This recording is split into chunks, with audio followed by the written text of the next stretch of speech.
Friends, news channel देख रहे आप सभी दर्शकों का बहुत बहुत स्वागत है। मैं हूं रमनदीप कौर। इस वक्त की बड़ी खबर आ रही है प्रयागराज से। क्या है पूरा मामला, देखने के लिए बने रहिए हमारे साथ। चुनाव प्रचार के लिए प्रयागराज पहुंचे मध्य प्रदेश के पूर्व मुख्यमंत्री कांग्रेस के वरिष्ठ दिग्गज नेता दिग्विजय सिंह ने आज प्रयागराज पहुंचकर सबसे पहले राज्यसभा सांसद प्रमोद तिवारी के आवास पहुंचे, जहां पर उन्होंने कांग्रेस नेताओं से मुलाकात की है और साथ ही उसके बाद मीडिया से बात करते हुए मोदी पर सवाल खड़े किए हैं और साथ ही उन्होंने पीएम मोदी को झूठा बताते हुए भारतीय जनता पार्टी पर गंभीर आरोप लगाए। ईवीएम के मुद्दे पर भी निर्वाचन आयोग को घेरा है और क्या कुछ कहा है उन्होंने गंभीर आरोप लगाते हुए, आइए दिखाते हैं आपको।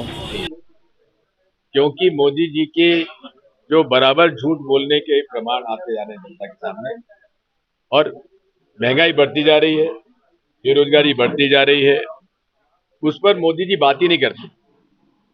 कोई भी उनका ऐसा वादा नहीं जो पूरा उन्होंने किया हो। इसलिए लोगों में इस बात की पूरी सुगबुगाहट है कि अब इस बार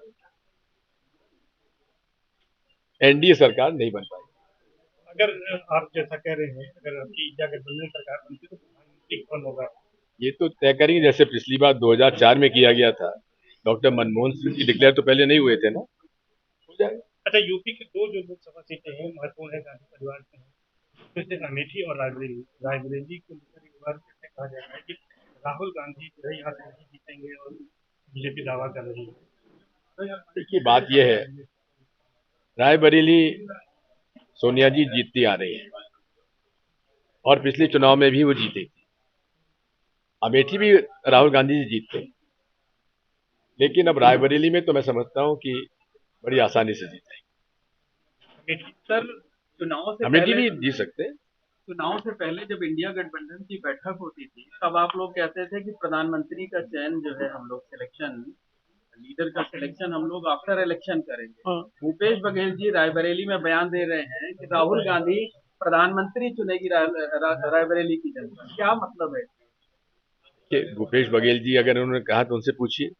वैसे तो मैं समझता हूं कि जैसे कि 2004 में हुआ था, 2004 में डॉक्टर मनमोहन सिंह जी का चयन जितने भी हमारे यूपीए सरकार के यूपीए अलायंस के थे, तो उसमें प्रोग्रेसिव अलायंस की हमारी गठबंधन था, उन्होंने डॉक्टर मनमोहन सिंह जी को तय किया, क्योंकि हमारी single largest party Congress party थी उस समय। तो सभी ने उनको स्वीकार कर लिया और वे बड़े सफल प्रधानमंत्री साबित हुए। प्रधानमंत्री जी ने कहा है कि मैं हिंदू मुसलमान नहीं करता हूँ। बिल्कुल। ये हंसने लायक मजाक है कि नहीं है? उन्होंने जीवन में इसके अलावा कुछ किया है क्या? अच्छा, भूपेश बघेल जी के बयान से जो एलाइज पार्टनर आपके हैं वो नाराज हैं, वो नाइत्तेफाकी जता रहे हैं कि चुनाव के बीच मेरे से बात नहीं की। अच्छा, आप यूपी में हैं। यूपी में 22 जनवरी को अयोध्या मंदिर का लोकार्पण हुआ, प्राण प्रतिष्ठा हुई है। इसका कोई फर्क दिख रहा है आपको? आप आज इलाहाबाद में हम लोग बैठे हैं, यहाँ पंडितों की कोई कमी नहीं है, ज्ञानियों की कोई कमी नहीं है, सनातन धर्म के ज्ञाताओं की कमी नहीं है। कभी भी अपूर्ण मंदिर में प्राण प्रतिष्ठा होती है क्या? एक। नंबर 2, जब प्राण प्रतिष्ठा होती है तो यजमान जोड़े से बैठता है, क्या उसका पालन दोनों का हुआ क्या? अच्छा, ये बताइए, जोड़ा नहीं होगा तो पूजा नहीं होगी क्या? नहीं, जोड़ा नहीं होगा तो जोड़ा यजमान ऐसा बनेगा जो जिसका जोड़ा होगा। केजरीवाल जी ने अभी बयान दिया है कि चुनाव के बाद नरेंद्र मोदी नहीं बल्कि अमित शाह प्रधानमंत्री बनेंगे, तो क्या विपक्ष ने हार मान ली? केजरीवाल जी के बयान पर मुझसे टिप्पणी क्यों मांगते हैं? ईवीएम पर सवाल उठाए फिर से आपने, क्या लगता है? मैं तो आपने तो 2003 चुनाव आयोग पे सवाल उठा दिया। आज पहली बार उठाया है क्या? मैंने तो बात कोई इलेक्शन कमीशन बता दीजिए, कोई इलेक्शन कमीशन बता दीजिए जो 28 रिकग्नाइज पार्टीज, जिसमें कि नेशनली रिकग्नाइज पार्टीज मिलने का समय मांग रहे हैं इलेक्शन कमीशन से, और उन्होंने आज तक समय नहीं दिया हम लोगों को। लेकिन इसको क्या मांगे हैं हम लोग? ईवीएम के मुद्दे पर सुप्रीम कोर्ट को विपक्ष क्यों नहीं समझा पा रहा है? समझाया है, समझा कुछ हद तक समझ में आई है, और सिंबल लोडिंग यूनिट को उन्होंने जो इलेक्शन पिटीशन की तारीख पूरी होने तक रखने का आदेश दिया है, उसमें बहुत बड़ा निर्णय है उनका। ये 2024 क्या होगा, फाइनल क्या कहेंगे? कि मेरा तो ये अंदाजा है कि जो पब्लिक मूड उभर कर सामने आया है और जो प्रेशर है, क्योंकि अगर पकड़े गए कि ईवीएम में गड़बड़ी करते हैं तो जनता इनको इतना इतना क्या क्या दंड देगी, मैं नहीं कह सकता। बीजेपी तो ये कहती है प्रधानमंत्री बनेंगे। देखिए बड़ा मुश्किल है कहना, लेकिन इतना जरूर है ये 400-800 पार की तो बात तो बेकार है। अच्छा, बीजेपी यही आरोप लगा रही है कि ईवीएम का इसीलिए नाम दिया जा रहा है कि हार का डर है, पहले से ईवीएम को खराब बताया जा रहा है। बात ये आज से कर रहे हैं क्या हम? मैं तो 2003 से ईवीएम के भरोसा नहीं करता, बटन दबाते पता ही नहीं पड़ता वोट कहाँ गया। अच्छा, आप इलाहाबाद आए हैं जी, मैं तो आपको बोल चुका हूं इस मामले में श्रीमान कि बड़ा होशियारी से ये लोग करते हैं। दक्षिण भारत में ये लोग करते नहीं है, हिंदी बेल्ट में करते हैं। करीब 270-275 सीटों पर लोकसभा में ये लोग करते हैं। अच्छा, इलाहाबाद सीट 84 के बाद जहां गौरैया की आवाज़ अब विलुप्त होती जा रही है, जब ही आंगन में गौरैया चहचहाती थी, तो वहीं अब प्रोफेसर एनबी सिंह के द्वारा ये मुहिम छेड़ी गई है और गली गली घरों में जाकर ये गौरैया को बचाने के लिए घोंसले बांट रहे हैं। बता दें प्रोफेसर एनबी सिंह सेवानिवृत्त इलाहाबाद विश्वविद्यालय के प्रोफेसर हैं और गौरैया को बचाने के लिए अब ये घोंसले लकड़ी के बनवा कर बांट रहे हैं। साथ ही इन्होंने लाखों पेड़ प्रयागराज में लगाकर रिकॉर्ड भी कायम किया है। लोग इन्हें हरियाली गुरु के नाम से जानते हैं और क्या कुछ कहना है प्रोफेसर का, आइए दिखाते हैं। देखिए, हमको जीव जंतु प्रकृति के संरक्षण करने का मेरा उद्देश्य है। सभी जीव जंतु सह-अस्तित्व की बात हम करते हैं। सभी जीव जंतु का अस्तित्व आवश्यक है मनुष्य के अस्तित्व और सर्वाइवल के लिए। वृक्ष है, वृक्षों से हमारा अटूट संबंध है। पशु पक्षी हैं, कीटों को नियंत्रित करते हैं। स्कैवेंजर्स हैं, तमाम प्रदूषक तत्वों को नष्ट करते हैं। कीड़ों को चिड़िया खाती हैं जो उनका भोजन है। इससे तमाम पेस्टिसाइड से हम बच सकते हैं। पेस्टिसाइड के उपयोग से तो प्राकृतिक संरक्षण, प्रकृति का संरक्षण हमारे जीवन का महत्वपूर्ण अंश है। हम जीव जंतु और वनस्पतियों को बचाने का बीड़ा उठाए हैं। ये हमारी मुहिम है। इस मुहिम में अधिक से अधिक लोगों को हम जोड़ना चाहते हैं, क्योंकि दोनों एक दूसरे पर निर्भर हैं। वनस्पतियों से हमारा अटूट संबंध है। हम उनको कार्बन डाइऑक्साइड देते हैं, वो उसके बदले हमको ऑक्सीजन देते हैं। ये प्राण वायु है। हमारा शरीर जल वायु जमीन से बना है और अस्तित्व के लिए जीव जंतु वनस्पतियों की आवश्यकता है। इसलिए हम प्रकृति का संरक्षण करने के लिए जंतु और वनस्पतियों दोनों का संरक्षण करना चाहिए। मैं घोंसले बांट रहा हूँ, बनवाता हूँ, लोगों को गिफ्ट फ्री में घोंसले देता हूँ। अभी तक मैं 1 लाख रुपए से अधिक के घोंसले इलाहाबाद में बांट चुका हूँ और गांव में भी बांटता हूँ। गांव जाता हूँ, जहां भी जाता हूँ 10-20 घोंसले लेके जाता हूँ मैं। ठीक है, thank you. Professor NB Singh, former professor department of botany, university of Allahabad. Mathura Shri Krishna जन्मभूमि शाही ईदगाह विवाद मामले में इलाहाबाद हाई कोर्ट में सुनवाई हुई है।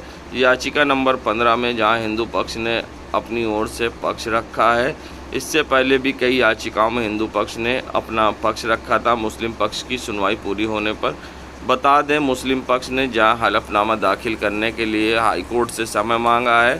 फिलहाल केस की पोषणीयता ऑर्डर 7 रूल 11 पर जहां सुनवाई हुई है और साथ ही ऐसे में अब इस पूरे मामले पर 20 मई को सुनवाई होगी। और क्या कुछ कहना था इस पूरे मामले पर अधिवक्ता मयंक कुमार जैन का, आइए दिखाते हैं आपको। श्री कृष्ण जन्मभूमि और शाही ईदगाह विवाद को लेकर के उच्च न्यायालय इलाहाबाद में जो जन्मभूमि के बाबत केस चले उनमें सुनवाई हुई और जस्टिस मयंक जैन साहब की अदालत में उनकी विधिवत रूप से कल भी सुनवाई हुई थी, आज भी सुनवाई हुई, जिसमें कि हिंदू पक्षकारों ने, हम कुछ लोगों ने अपने पक्ष रख दिए हैं, शेष पक्षकारों ने केस नंबर 14 और 15 में आज सुनवाई हुई, जिसमें कि हिंदू पक्षकारों ने अपने पक्ष रखे, जिसमें विभिन्न न्यायालयों की दलीलें भी रखी और इसमें उच्च न्यायालय इलाहाबाद, उच्च न्यायालय राजस्थान, सुप्रीम कोर्ट की दलीलें भी हिंदू पक्षकारों के द्वारा रखी गई हैं। और मैं मानता हूँ कि ये जिस तरह से प्रोसीडिंग चल रही है, इसमें 7-11 की जो एप्लीकेशन लगाई है उसका यहाँ कोई औचित्य नहीं बनता है, क्योंकि ये प्रॉपर्टी हिंदू पक्षकारों की है। और कहीं ना कहीं ये प्रश्न यहाँ पर ये भी उठता है कि जिन लोगों ने 7 रूल 11 की एप्लीकेशन लगाई है, इनका स्टेटस क्या है, इनका स्टेटस क्या है, ये लोग कौन हैं? ना तो इस प्रॉपर्टी में ये मालिक हैं, न किराएदार हैं। ये अनावश्यक हिंड्रेंस करके पैदा करके उस प्रॉपर्टी को कब्जा के बैठे हैं। तो ये प्रश्न भी बड़ा महत्वपूर्ण है। तो हमने न्यायालय में सभी तथ्यों को रखा और न्यायालय के द्वारा सभी तथ्यों को विधिवत रूप से सुना जा रहा है। शाहिद के पक्ष के द्वारा भी अपनी दलीलें बार बार दी जा रही हैं और अब उच्च न्यायालय इलाहाबाद के द्वारा इस केस में 20 मई को 2 बजे सुनवाई होगी। 20 मई को जो भी शेष पक्षकार हैं वो अपना पक्ष रखें। संगम नगरी प्रयागराज, जहां कांग्रेस नेता व राज्यसभा सांसद प्रमोद तिवारी ने जहां बीजेपी पर निशाना साधा है, कहा है उन्होंने कि न्याय के लिए राहुल गांधी लड़ रहे हैं और हमेशा कांग्रेस ने मोहब्बत फैलाई। और क्या उन्होंने भाजपा पर निशाना साधते हुए प्रमोद तिवारी ने भाजपा को कई मुद्दों पर घेरा है और क्या कुछ कहा है, आइए दिखाते हैं आपको। हमारे पास विनाश की आग और तपिश नहीं, हमारे पास निर्माण की आग, प्यार मोहब्बत की है। और वो आग सारे हिंदुस्तान और दुनिया ने देखा था। कन्याकुमारी से लेकर कश्मीर तक अपने कदमों से नाप देने वाले राहुल गांधी हर जगह मोहब्बत का संदेश देते हैं। और सही बात है, भाजपा वालों को मोहब्बत का संदेश न दिखाई पड़ता है, न उसकी आग की तपश उनको लगती है। तो जब तक नफरत न हो, विनाश की आग न जल रही हो, तब तक तो उन्हें आग दिखती नहीं, महसूस ही नहीं होती। जब तक लोगों के घर न जलें, बस्तियां न जल जाएं, तो वो तपिश तो ना है, वो न वो आग थी। हाँ, निर्माण की, मोहब्बत की, प्यार की आग। अच्छा, चुनाव में जो मुद्दे हैं वो बेसिक मुद्दे, महंगाई, बेरोजगारी, इन पर चर्चा नहीं हो रही। अब पीओके को लेकर बयानबाजी हो रही है कि पीओके कभी भारत में आ जाएगा, कभी पीओके के लोग खुद भारत में शामिल हो जाएंगे। ऐसे बयान क्यों दिए जा रहे हैं चुनाव के समय? देखिए, परंपरा यही रही है कि 5 साल, यहाँ तो 10 साल जो सरकार काम करती है वो बताती है कि हमने ये किया। अब महंगाई पर, बेरोजगारी पर, किसान के कर्ज माफी पे, न्यूनतम समर्थन मूल्य पे तो नहीं बोली ना सरकार। सरकार बोल रही है पीओके पे। तो पीओके को मैं मानता हूँ कि पाक अधिकृत कश्मीर है, वो स्वतंत्र कश्मीर नहीं है। उसे एक ना एक दिन हिंदुस्तान में मिल सकते हैं, वो मिलाना चाहिए। कण कण कश्मीर का, चाहे वो पाक ऑक्युपाइड कश्मीर हो, भारतवर्ष का अभिन्न अंग है। सर, इसके अलावा बात करें तो अमेठी की सीट को लेकर जो कांग्रेस प्रत्याशी हैं उनको काफ़ी कमज़ोर बताया जा रहा है। कहा जा रहा है कि कांग्रेस का कोई भी बड़ा नेता उनके नामांकन में शामिल नहीं हुआ और वहां पर बीजेपी को वॉकओवर दिया जा रहा है। मैं खुद था अमेठी के नामांकन के समय। आदरणीय प्रियंका जी गई थी, एड्रेस करके आई थी। उनके साथ और कई वरिष्ठ नेता थे। प्रियंका जी ने रायबरेली में भाषण नहीं दिया, अमेठी में भाषण दिया। जहाँ तक सवाल है, वहाँ कैंडिडेट किशोरीलाल शर्मा 82 से 22 साल से वो वहीं पर कांग्रेस का काम कर रहे हैं। आज का उपाय उन लड़कों के लिए है जिनकी शादी नहीं हो पा रही है। अक्सर कई प्रकार की शादी में अड़चन, समस्या आती है जिससे कि लड़कों की शादी नहीं हो पाती और लंबे समय तक शादी ना होने के कारण लोग तरह तरह की बात करते हैं। फिलहाल इस समस्या से किस तरह से उपाय करना चाहिए, किस तरह से इसमें पूजा अर्चना करनी चाहिए जिससे कि शादी में पड़ रही बाधा दूर हो, क्या कुछ कहना है पंडित शिप्रा सचदेव का इस पूरे मामले पर, आइए दिखाते हैं आपको। आज का जो ये उपाय है ये उन जातकों के, उन लड़कों के लिए है जिनकी शादी नहीं हो पा रही। 2 उपाय बताऊंगी। पहला उपाय है जो कि आपने 1.5 महीने करना है। इसमें करना यह है कि सुबह जल्दी उठना है, उठने के बाद गणेश जी का ध्यान करना, उनको दुर्वा चढ़ानी है। उसके बाद शिवलिंग के ऊपर कच्चा दूध चढ़ाना है और चंदन लगाना है और वही चंदन शिवलिंग से लेके अपनी नाभि पे लगाना है। आपने 1.5 महीने ये कार्य करना है और उसके बाद आप देखेंगे कि 6 महीने के अंदर आपके पास रिश्ते आने शुरू हो जाएंगे। दूसरा ऐसा उपाय है, अचूक उपाय है, जो जिन भी लड़कों की शादी के चांस ही नहीं है, एज निकल चुकी है, ये उनके लिए उपाय है कि आपने 250 ग्राम जलेबी लेनी है और एक पानी वाला कुआं लेना है। 21 दिन तक वो जलेबी उसमें जाके बहानी है। आप देखेंगे कि 6 महीने के बाद आपकी शादी का किस तरीके से सहयोग। देश दुनिया की खबरों के लिए world media times news channel को सब्सक्राइब करें।